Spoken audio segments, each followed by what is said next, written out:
திறம் பழகு.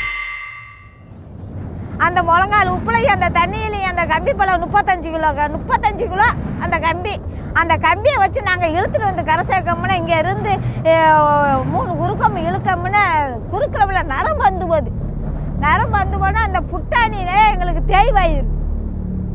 அந்த உப்புல இழுக்கோம்னா படுற கஷ்டம் ஆண்டவனுக்கு தான் தெரியும். அப்படி ஒரு கஷ்டப்படுறேன். அப்படி கஷ்டப்பட்டு ஒரு சம்பளம் கொடுக்குற சம்பளம் மாதம் கொடுக்கறது இல்லை. கேட்டால் இது கெவிமண்டுங்கிறாங்க. ஊன் எலும்பு உறுப்புகள் அனைத்திலும் சுண்டி இழுக்கும் வலியோடு தினமும் உழைத்து கொண்டிருப்பதாக கூறும் இந்த தாய் ஒரு உப்பள தொழிலாளி.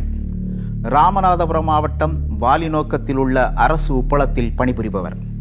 இங்கு பணிபுரியும் இவரது சக பணியாளர்களும் இதே வலியோடும் வேதனையோடும் தான் உழைத்து கொண்டிருக்கிறார்கள்.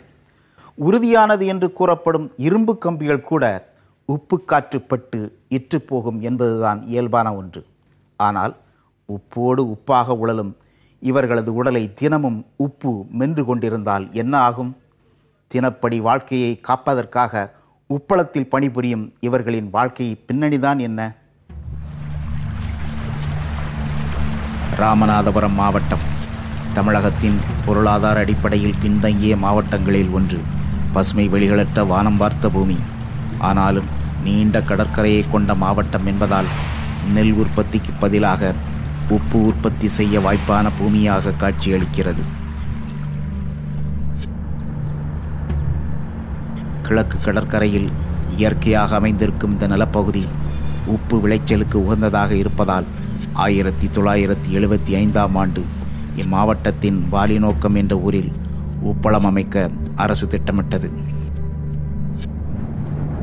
சுமார் 150 தொழிலாளர்களுடன் தமிழ்நாடு உப்பு நிறுவனம் என்ற பெயரில் உப்பளம் உருவாக்கப்பட்டது. இதற்காக அரசுக்கு சொந்தமான 5500 ஏக்கர் நிலம் கால குத்தகை அடிப்படையில் அரசு உப்பு நிறுவனத்திற்கு அளிக்கப்பட்டது. தற்போது அந்த நிறுவனத்தில் சுமார் 2000 தொழிலாளர்கள் பணிபுரியும் அளவிற்கு உப்பு உற்பத்தி விரிவடைந்துள்ளது. கடந்த ஆண்டு மட்டும் 2,18,450 டன் உப்பு உற்பத்தி செய்யப்பட்டுள்ளது.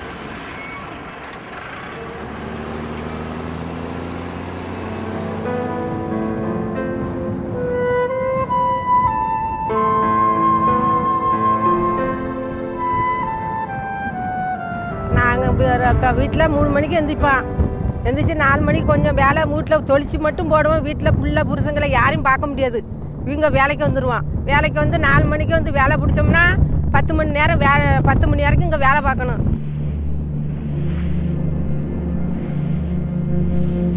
இங்கு பணிபுரியும் தொழிலாளர்களில் ஆண்களுக்கு நாள் ஒன்றுக்கு 316 ரூபாய் 50 காசுகளும், பெண்களுக்கு 2 ரூபாய் குறைத்து 314 ரூபாய் 50 காசுகளும் கூலியாக கொடுக்கப்படுகிறது. ஆனால் அரசு நிறுவனத்தில் பணிபுரிகிறோம் என்ற அற்ப சந்தோஷத்தை தவிர இவர்கள் வாழ்க்கையில் எந்த ஏற்றமும் இல்லை. நாங்கள் வந்து ஃபஸ்ட்டு வந்து 3 ரூபா 4 ரூபாயிலேருந்து வேலை பார்த்தவங்க. வேலை பார்த்து ரொம்ப கஷ்டம். அப்போ உள்ள கஷ்டத்துக்கு வந்து இப்போ வந்து இந்த வேலையை பார்த்துட்டு ஏதோ அங்கிட்ட ஒரு வேலைக்கு போகணும் தான், அதுவும் போக விட மாட்டேங்கிறாங்க எங்களை. இந்த வேலையை தான் நீங்கள் பார்க்கணும், மறு வேலைக்கு நீங்கள் போகக்கூடாது அப்படின்னு சொன்னால் நாங்கள் எப்படி இந்த வேலை எங்களுக்கு எப்படி கஷ்டமாக தானே இருக்கும். எங்களுக்கு கட்ட மாட்டேங்குது, சம்பளம் கட்ட மாட்டேங்குது. விலையில மழை கிடையாது, தண்ணி கிடையாது. குடிக்க தண்ணி ஒரு குடம் 10 ரூபாய்க்கு வாங்குதான். 10 ரூபாய்க்கு வாங்கி இந்த 300 ரூபாய்க்கு வேலை பார்த்து 10 ரூபாய்க்கு தண்ணி வாங்குவோமா, பிள்ளைகளுக்கு கொடுப்போமா, ஒரு கல்யாணம் வச்சு நல்லது கட்டு தந்தாங்க செய்வோமா. இவர் 20ஆம் தேதி 30ஆம் தேதி சம்பளம் போடுறாரு. நாங்கள் ஒரு கல்யாணம் வீட்டு 10ஆம் தேதி வச்சு அந்த வீட்டுக்கு எண்ணத்தை வச்சு செய்வோம். குறைந்த கூலி என்றாலும் அதை குறிப்பிட்ட காலத்தில் வழங்காமல் 20-30 நாட்கள் என்று இழுத்தடித்து இவர்களது உழைப்பை கொச்சைப்படுத்திக் கொண்டிருக்கிறது. 10ஆம் தேதி போடுற சம்பளத்தை 20ஆம் தேதி ஆனால் கூட சம்பளம் வாங்க முடியல. இப்போ 25-26ஆம் தேதிக்கு மேலே ஆயிடுது சம்பளம் வாங்குறதுக்கு. அதனால் சாப்பாட்டு வழிகளுக்கு ரொம்ப கஷ்டப்படுறாப்பட்டு இருக்குங்க. வீட்டில் குழந்தையில வச்சுக்கிட்டு ரொம்ப கஷ்டம். இப்போலாம் பிள்ளைகளுக்கு ஸ்கூல் கிடையாது. ஸ்கூல் டைம் ஆயிடுச்சு. ஸ்கூல் டயத்தில் பிள்ளை யூனிஃபார்ம் கேட்குது. இவங்க இன்னமே சம்பளம் பண்ணல. எந்த யூனிஃபார்ம் வச்சு நாங்கள் எந்த காசை வச்சு நாங்கள் யூனிஃபார்ம் எடுக்க முடியும்? ஒழுங்காக போடணும்ல சம்பளம் மறு சம்பளம் வந்துருச்சு. இன்னும் சம்பளம் போடலை, அரிசி போடலை. 8 டிங்கிரி உழைக்கிறது 1 கோடி, 8 டிங்கிரி 7 கோடியாக இருக்குது. இந்த தொழிலாளர்கள் வந்து வட்டிக்கு வாங்கி அந்த வட்டியை கட்ட முடியாமல் இன்னைக்கு கடன் சுமைக்கு ஆளாயிட்டாங்க. ஒன்றுமே பண்ண முடியாமல் இருக்கிற நகை நட்டு இருக்கிற பண்ட பாத்திரம் ஈய பாத்திரம் முதற்கொண்டு வித்துட்டு வந்து இன்னைக்கு நிராவத பணியாக வாழ்க்கையே எப்படா வாழ்றது என்று ரொம்ப கஷ்டப்பட்டுக்கிட்டு இருக்காங்க. பருவகாலத்தில் மட்டுமே உப்பு உற்பத்தி செய்யப்படுவதால் தொடக்கத்தில் இருந்தே இதன் பணியாளர்கள் ஒப்பந்த பணியாளர்களாகவே அமர்த்தப்பட்டார்கள். ஆனால் இப்போது நாள்தோறும் நடைபெறும் தொழிலாக மாறியும் கூட விதிகளை பற்றி கவலைப்படாமல் இன்னமும் ஒப்பந்த தொழிலாளர்களாகவே வாழ்கிறார்கள். அரசாங்க சட்டம் சொல்லுது 240 நாள் வேலை பார்த்தா அவங்கள நிரந்தரப்படுத்தணும் அப்படின்னு சில நிறுவனங்கள்ல இருக்கு. இப்போ போக்குவரத்து இருக்கு, மின்சார வாரியம் இருக்கு. அதே போல நீங்க பாத்தீங்கன்னா வேறு சில நிறுவனங்கள்ல 480 நாள் பணி முடிச்சா அவங்களை நிரந்தரப்படுத்தணும்னு சொல்லி இருக்கு. 35 வருடம் 40 வருடம் பணி புரிந்த தொழிலாளிகள் கூட ஒப்பந்த தொழிலாளிகளாகவே பணியிலிருந்து ஓய்வு பெறக்கூடிய அவலமான ஒரு சூழ்நிலை இருக்கு. எங்களை பொறுத்த வரைக்கும் தொழிலாளர் நல சட்டங்கள், இது ஒரு அரசு நிறுவனம், அரசு நிறுவனத்தில் தொழிலாளர் சட்டங்கள் அமல்படுத்த வேண்டாமா? பாத்திகளில் படிந்திருக்கும் உப்பை கீறிவிடுவது, கீறிவிட்ட உப்பை வாரி ஒன்று சேர்ப்பது, ஒன்று சேர்த்த உப்பை கூடைகளில் சுமந்து ஒரு இடத்தில் குவித்து வைப்பது, குவித்து வைத்த உப்பை சுத்திகரிப்பு செய்வது, சுத்திகரிப்பு செய்த உப்பை பைகளில் அடைத்து விற்பனைக்கு அனுப்புவது என்ற பல்வேறு படிநிலைகளில் பணிகள் நடைபெற்று வருகின்றன. இந்த ஒவ்வொரு படிநிலைகளிலும் தொழிலாளர்கள் பல்வேறு உடல் ரீதியிலான சிரமங்களை சந்தித்து வருகின்றனர். 50 கிலோ சட்டியை தூக்கி கொண்டாந்து போடுறோம், 12 மணி வரைக்கும் நாங்கள் சமைக்கிறோம். ரொம்ப கஷ்டம் நேரமாக இருக்குது.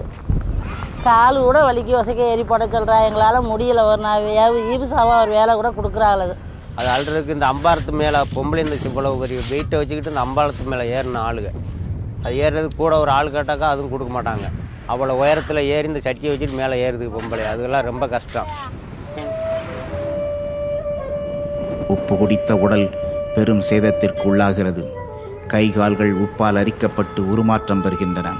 சிலருக்கு முற்றிலுமாக விரல்கள் சிதைந்தும் போகின்றன. 19 வயசுலேருந்து வேலைக்கு வந்தாங்க. வேலைக்கு வந்து இந்த மாதிரி கஷ்டப்பட்டு வேலை பார்த்து கைரேகை எதுவுமே இல்லாத அளவுக்கு மாறிடுச்சு. அப்படிங்கும்போது இப்போ சம்பளம் வாங்க பேங்க்கில் அனுப்புகிறாங்க. 5 போனால் ஆதார் அட்டை கடை கேட்குறாங்க. ஆதார் அட்டை எடுக்க போனோம்னா ரேகை விழுகலை அப்படின்றாங்க. ஒரு 250 தொழிலாளர்கள் வந்து இன்னைக்கு ரேகை விழுவாமையே சம்பளம் வாங்க முடியாமையே இருக்காங்க. தன்னுடைய ரேகையும் அழிஞ்ச போது தன்னுடைய வாழ்க்கையை அலைஞ்சு நாசமாக போய்கிட்டு இருக்காங்க. இடுப்பு, கழுத்து போன்ற பகுதிகளிலும் கடுமையான வலி ஏற்பட்டு அந்த வலியோடு கூலிக்காக போராடி கொண்டிருக்கிறார்கள். நான் புண்ணு வந்து ஆறாது. நான் இது சுகர் உள்ளவா 35 வருஷமா நான் கோடு போட்டு வரேன். புண்ணோட இறங்குவோம், காலில் போய் உப்புதல் நின்று இந்த கால் எப்படி இருக்கும், போன உடனே அந்த கால் என்ன உச்சிமேத்த புடுங்குறாப்புல இருக்கும். ஒரே கண்ணீர் ஓடித்தான் நிற்கும். உடல் ரீதியாக பாதிக்கப்பட்டு வேலைக்கு வர முடியாதவர்களுக்கு நிர்வாகம் எந்த இழப்பீட்டையும் வழங்குவதில்லை. சிகிச்சையில் இருக்கும் காலங்களில் கூட மருத்துவ விடுப்போ மருத்துவ நிதி வசதியோ வழங்கப்படுவதில்லை. சார் 95லேருந்து நான் வேலை பார்த்துக்கிட்டு கால் வந்து உப்பில் ஏதாவது பாதிக்கப்பட்டிருக்கு. மருதியில் போய் ஆஸ்பத்திரியில் காமிக்கல, விரலை எடுக்கணும்ட்டாங்க, ஆப்ரேஷன் பண்ணணும்ட்டாங்க. ஆப்ரேஷன் பண்ணி வந்து கடைசியில் வீட்டுக்கு வந்தேன். வீட்டுக்கு வந்து 1 மாதம் இருந்தேன். 1 மாதம் இருந்துட்டு போய் உப்பளத்தில் போய் வேலை கேட்டேன். இதைத்தான் இந்த வேலை தான் பார்க்கணும், உப்பில் தான் நின்று பார்க்கணும் அப்படின்னு சொன்னாங்க. உப்பில் நிற்க முடியாதுன்னு சொல்லி திருப்பி நான் கேட்டேன்.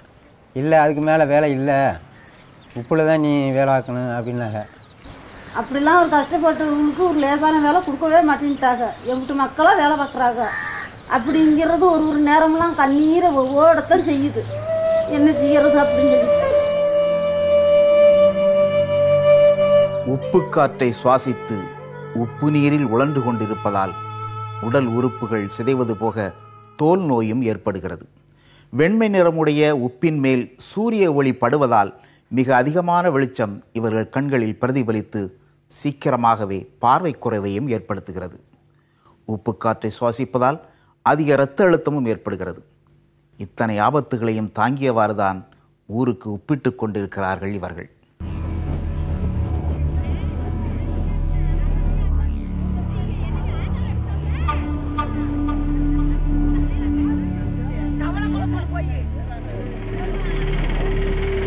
வாலி நோக்கும் கிராமத்தை சுற்றியுள்ள 20க்கும் மேற்பட்ட கிராமங்களில் இருந்துதான் தொழிலாளர்கள் இங்கு வந்து பணிபுரிகிறார்கள்.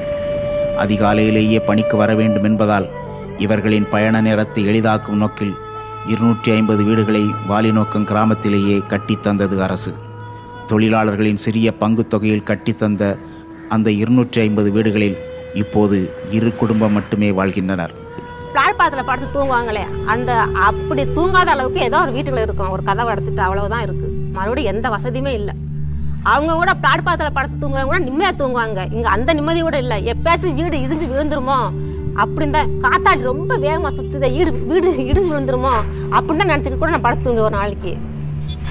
அதுக்காண்டி ஒரு நாளைக்கு காத்தாடி கூட போடாம ரொம்ப அவசரத்துல கூட படுத்து தூங்கியிருக்கேன். கதவை அடைச்சிட்டோம், அவ்வளோ காத்தே வராது. எங்கேயாச்சும் காத்து வருது, கதவை அடைச்சிட்டோம்னா காத்தாடி இல்லாட்டா தூங்கவே முடியாது. வீட்டுக்குள்ள கொசு ரொம்ப கிடைக்கும்.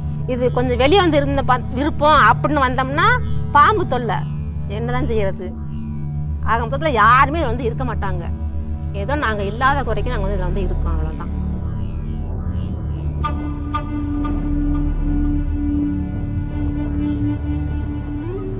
மொத்த நேரத்தில் பெரும்பகுதியை உப்பு வயல்களில் செலவிடுவதால் இவர்களின் உடல் பாதுகாப்புக்கான எந்தவிதமான உத்தரவாதமும் அளிக்கப்படவில்லை. உப்பளத்தில் வேலை செய்யும் தொழிலாளர்களுக்கு காலணிகள், கண்ணாடி, குடிதண்ணீர் என அடிப்படை தேவைகளை நிர்வாகம் ஆரம்பத்தில் வழங்கி வந்தது. ஆனால் நிதிச்சுமையை காரணம் காட்டி தற்போது நிறுத்திவிட்டது. பாத்ரூம் எங்களுக்கு கண்டாக்குல மூளை கட்டியிருக்கா, எங்க நாங்க நிக்கிற லைன்ல இல்ல.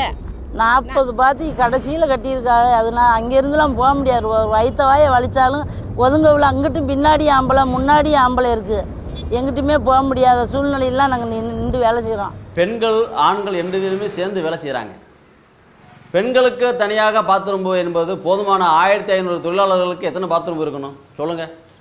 ஆனால் இருப்பது 2 பாத்ரூம், அதுலேயும் தண்ணி வர்றது கிடையாது. ஆண்களும் பெண்களும் ஒரே டயத்தில் தான் ஒரே பாத்ரூமில் போகணும். மழைக்காலங்களில் வேலை இழப்பு ஏற்படுவதால் அதற்கு நிவாரணம் வழங்க வேண்டும் என்ற கோரிக்கை இன்று வரைக்கும் நிலுவையிலேயே இருக்கிறது. இதற்கான உத்தரவாதத்தை அரசு கொடுத்தும் கூட இன்று வரைக்கும் நடைமுறைப்படுத்தவில்லை. வேலை பார்க்காம இருந்து வீட்டில் இருக்கிறவங்களுக்கு 5000 கொடுக்குன்னு அம்மா ஜெயலலிதா அறிவிச்சிச்சு. இந்த 5000 ரூபா கொடுக்க இருக்க அதிகாரி அவங்க செத்தாவே எங்களுக்கு ரூபா வரல. இப்போ இருக்கிறவங்க இன்னும் அந்த ரூபாயிலுக்கு நாங்கள் வீட்டில் தான் இருக்கோம். அந்த வேலையை பார்த்து முடிஞ்சுட்டா நாங்கள் வீட்டில் தான் இருக்கோம். எங்களுக்கு சாப்பாடு எப்படி கிடைக்கும்? உற்பத்தி பிரிவு உற்பத்தியில் ஒரு டன்னு உற்பத்தி செய்வதற்கு 750 ரூபா ஆகுது. ஆனால் ஆவரேஜ் இப்போ விற்பனை நாங்கள் பண்ண போகும்போது 400 ரூபாய் கேட்குறாங்க. ஆனால் நாங்கள் ஒரு 1000 ரூபாய்னு கொடுத்தா தான் இந்த தொழிலாளருக்கு அதிகமான அந்த சம்பளத்தை எல்லாம் வழங்க முடியும். அதனால் ஒரு 1.5 லட்சம் டன்னு தேக்க நிலையில் இருக்குது. இந்த தொழிலாளருக்கு நிர்வாகத்தால் சம்பளம் கொடுக்க முடியாத, நிர்வாகத்தால் எந்த குளறுபடியும் இல்லை, ஆனால் நிர்வாகத்தால் சம்பளம் கொடுக்க முடியாது. ஏன்னா உற்பத்தி பண்ணுற பொருளெல்லாம் இங்கே தான் ஸ்டாக் இருக்குது. ஆனால் தேவையற்ற காரணங்களுக்காக உப்பள வருமானம் வீணடிக்கப்படுவதாக தொழிலாளர்கள் குற்றம் சாட்டுகின்றனர். 36 கோடி ரூபாய் இந்த அரசு நிறுவனத்தினுடைய நிதியாக இருந்தது. அந்த நிதி பூரா நீங்க பாத்தீங்கன்னா உப்ப திருட மாட்டாங்கன்னு சொல்லி ஏற்கனவே கடைக்கு வெளியில வச்சுட்டு கூட்டிட்டு போற தமிழ்நாட்டில் உப்பை திருடிட்டு போவாங்கன்னு சொல்லி கேமரா அமைக்கிறது, முள்வேலி அமைக்கிறது, 90 ஏக்கர்னு சொல்லிட்டு அதுக்கான 7 கோடி ரூபாய் செலவழிச்சு 1 டன் உப்பு கூட இதுவரைக்கும் எடுக்கப்படலை. நிர்வாக குளறுபடி காரணமாக இந்த நிறுவனம் அரசின் கையை விட்டு போய்விடுமோ என்ற அச்சமும் தொழிலாளர்கள் மத்தியில் இருப்பதை காண முடிகிறது.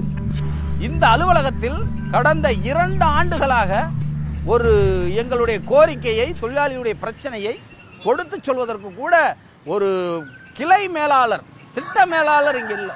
கோரிக்கை வைக்கிறோம். எல்லா பிரச்சனைக்கும் நாங்கள் சென்னைக்கு போக முடியுமா? இங்கே இருக்கக்கூடிய தொழிலாளிகள் ஆண்டாண்டு காலத்துக்கு எங்களுடைய அந்த தொழிலாளர்களுடைய வாழ்க்கை என்பது ஒரு அத்தக்கூலி வாழ்க்கையாக, அந்த காலத்தில் சொல்லுவாங்களே கொத்தடிமை வாழ்க்கையாக வாழ்ந்துக்கிட்டு இருக்காங்க. அவங்களுக்கு நிரந்தரமும் கிடையாது, நிரந்தர தீர்வும் கிடையாது. உப்பளத்தில் உழைக்கும் மக்களின் வாழ்க்கை நிலை வேதனைப்படும் நிலையில்தான் இருக்கிறது. ஆனால் உப்புக்கென்று தனியான சந்தை ஒன்று கடலை போல் விரிந்து கிடக்கிறது. உப்பு உற்பத்தி செய்யும் நிறுவனங்களுக்கு அதிக லாபத்தை ஈட்டித்தரும் ஒரு தொழிலாகவும் இது மாறியிருக்கிறது. உப்பு உற்பத்தியில் சீனா, அமெரிக்காவுக்கு பிறகு இந்தியா 3வது இடத்தில் உள்ளது. விடுதலைக்கு பின்னர் உள்நாட்டுக்கான உப்பு தேவை இறக்குமதி செய்வதன் மூலம் ஈடு செய்யப்பட்டது. ஆனால் அதன் பிறகு தன்னிறைவை பெற்றதோடு ஏற்றுமதியும் செய்து வருகிறது. நாடு முழுக்க சுமார் 6.25 லட்சம் ஏக்கர் பரப்பளவில் உப்பளம் இருப்பதாக மத்திய அரசின் புள்ளி விவரம் கூறுகிறது. இந்தியாவில் குஜராத்துக்கு பிறகு தமிழ்நாட்டிலும் தமிழகத்தில் தூத்துக்குடியிலும் தான் உப்பு அதிகமாக விளைகிறது. உள்நாட்டு உணவு தேவையை பூர்த்தி செய்ய ஆண்டொன்றுக்கு சுமார் 61 லட்சம் டன் உப்பு தேவைப்படுகிறது. பிற தொழிற்சாலைகளுக்காக 115 லட்சம் டன் விநியோகிக்கப்படுகிறது. தரமான உப்பை உற்பத்தி செய்து வருவதால் உலக உப்பு சந்தையில் இந்தியா ஊடறுத்து முன்னேறியுள்ளது. பெரும்பாலான உப்பு நிறுவனங்கள் தனியார் வசமே உள்ளன. 2016 நிதியாண்டின் அறிக்கையின்படி டாடா உப்பு நிறுவனம் 1248 கோடி ரூபாய் மதிப்பிலான உப்பை விற்பனை செய்துள்ளது. அதோடு 68.5 விழுக்காடு சந்தை பங்கீட்டையும் கொண்டுள்ளதாக தெரிவிக்கிறது. பெரும்பாலான உப்பு வயல்களை குத்தகையின் பேரில் மத்திய மாநில அரசுகள் தனியாருக்கு கொடுத்துள்ளன. அதனால்தான் தனியார் நிறுவனங்கள் உப்பை பல தரங்களில் பிரித்து லாபம் ஈட்டிக் கொண்டிருக்கின்றன. இருமுறை செறிவூட்டப்பட்ட உப்பு கிலோ 21 ரூபாய்க்கும், குறைந்த அளவு சோடியம் கொண்ட உப்பு கிலோ 25 ரூபாய்க்கும் மற்றும் சுத்திகரிக்கப்பட்ட அயோடின் கலந்த உப்பு கிலோ 14 ரூபாய் முதல் 21 ரூபாய் வரையிலும் வெளிச்சந்தையில் விற்பனை செய்யப்படுகின்றன. தமிழகத்தில் நியாய விலைக் கடைகள், சத்துணவு கூடங்கள் ஆகியவற்றிற்கு வாலிநோக்கம் அரசு உப்பு நிறுவனத்தின் மூலம் கிடைக்கும் உப்பே விநியோகிக்கப்படுகிறது. அத்தோடு அம்மா உப்பு என்ற பெயரில் 3 வகையான உப்புகள் முறையே ரூபாய் 14, ரூபாய் 10, ரூபாய் 23 ஆகிய விலைகளில் விற்கப்படுகின்றன. உப்புக்கான சந்தை ஆரோக்கியமாகவே இருப்பதை இதன் மூலம் உணர முடிகிறது. அதே சமயத்தில் வாலிநோக்கம் அரசு உப்பு நிறுவனத்தின் மூலம் சந்தைக்கு வரும் உப்பு விலை ஒப்பீட்டளவில் குறைவாகவே இருக்கிறது. நட்டத்தை கருதி இந்த நிறுவனத்தை கைவிடுவதாக இருந்தால் நாளை இந்நிறுவனம் தனியார் வசம் போய் அந்த நிறுவனத்திடமிருந்து அதிக விலைக்கு வாங்க வேண்டிய நிலை அரசுக்கே ஏற்படலாம். அப்படி நேர்ந்தால் சாதாரண மக்கள் உப்பு இல்லாமலேயே கஞ்சி குடிக்க வேண்டிய அபாயம் ஏற்படலாம். எனவே இந்த நிறுவனத்தை காக்க வேண்டியது மிக அவசியமாகிறது. அதே சமயத்தில் நிறுவனத்தின் வளர்ச்சி என்பது தொழிலாளர்களை தவிர்த்த வளர்ச்சியாக இருத்தல் முடியாது.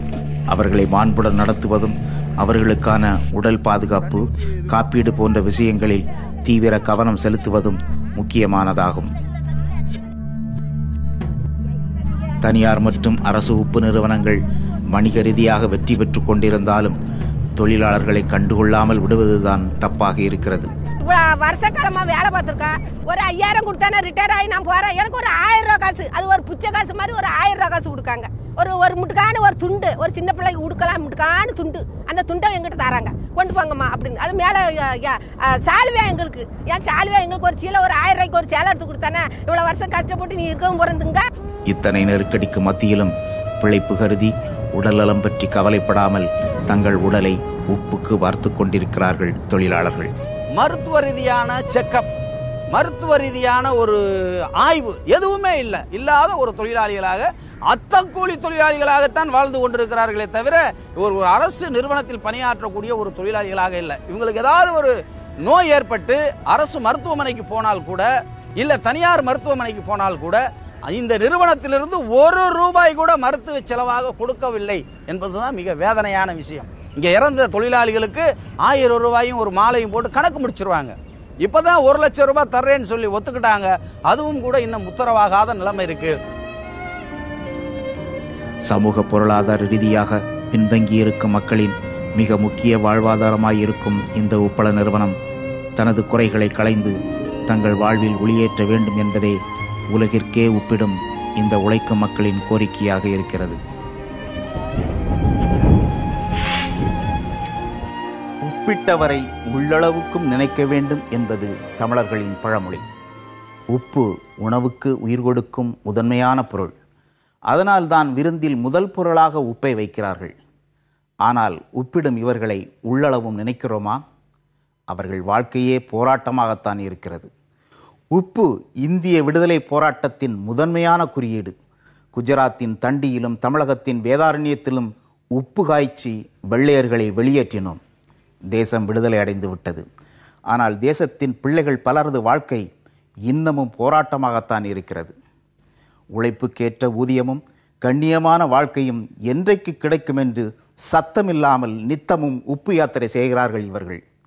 இவர்களின் விடியலுக்கான உப்பை எப்போது இடப்போகிறது அரசு?